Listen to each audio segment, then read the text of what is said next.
Mwongozo wa kujifunza Biblia leo ikiwa ni Agosti 17, siku ya Jumatatu. Mada ya leo ina kichwa kinachosema Kristo aliyefufuka, tumaini letu pekee. Katika Wakorintho wa kwanza sura ya 15 aya 9 hadi 19, Paulo anaeleza jinsi matokeo ya kukataa ufufuo yalivyo makali na ya kutisha. Bila ufufuo, waamini hawana tumaini la sasa, achilia mbali wakati ujao. Soma Wakorintho wa kwanza sura ile ya 15 aya 9 hadi 19. Tunawapoteza nini ikiwa Kristo hakufufuka? Kwa ujumla, wapagani wa kale hawakuamini ufufuo, hasa katika ulimwengu wa Wayunani. Pamoja na imani yao katika vitu viwili, mwili na roho, wakati wa kifo roho hupanda kwenda popote inakodhaniwa roho za wafu huenda. Paulo anaanza aya katika Wakorintho wa kwanza 15 aya 12 hadi 19 kwa swali la balagha lisilohitaji jibu. Linaonyesha mkanganyiko wake wa kina. Nini? Mnawezaje baadhi yenu kusema kwamba ufufuo wa wafu haupo? Angalia aya 12, tafsiri ya mwandishi. Kwa Paulo, kutokuamini juu ya ufufuo ni jambo lisiloweza kuwazika, hasa kwa sababu kulikuwa na mashahidi wengi walioona kwa macho. Wakorintho wa kwanza sura ya 15 aya 5 hadi ya 8.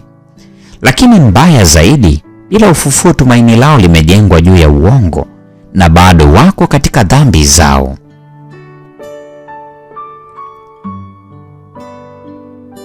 Kwa kweli anasema kwamba ikiwa hakuna ufufuo wa wafu, basi moja, Kristo hakufufuka.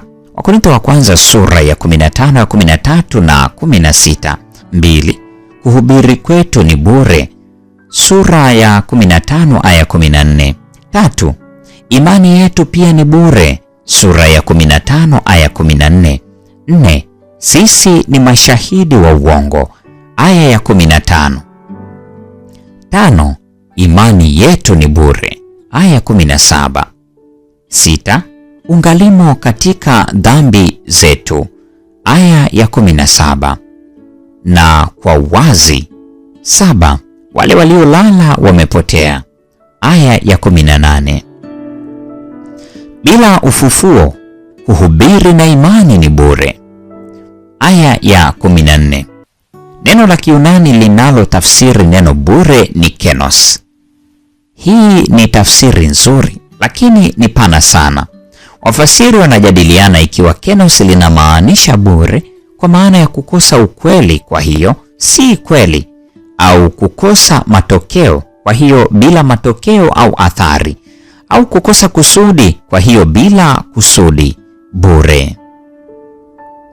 Bila kujali maana mahususi katika tukio ambalo ufufuo haupo, imani inaelezewa kama bure kutokana na neno la Kiyunani mataios. Wakorintho wa kwanza sura ile ya 15 ya 17. Ingawa mataios si tofauti sana na kenos, wazo ni kwamba ikiwa Yesu hayuko hai, imani haina matunda. Ni udanganyifu kwa sababu dhambi zetu hazijasamehewa. Wakorintho wa kwanza sura ya 15 ya 17. Tungekuwa mashahidi wa uongo tukidanganya na kudanganywa. Wakorintho wa kwanza sura ya 15 ya 15. Mtu anawezaje kuelewa Wakorintho wa kwanza sura ya 15 ikiwa wafu wanapaa kwenda mbinguni au kuzimu mara moja? Basi kwa nini kuelewa kwamba wafu wanalala ni fundisho muhimu sana? Hii ni siku ya Jumatatu, Agosti 17, mada ikisema Kristo aliyefufuka, tumaini letu pekee. Mungu atubariki sote na nikutakie tafakari njema.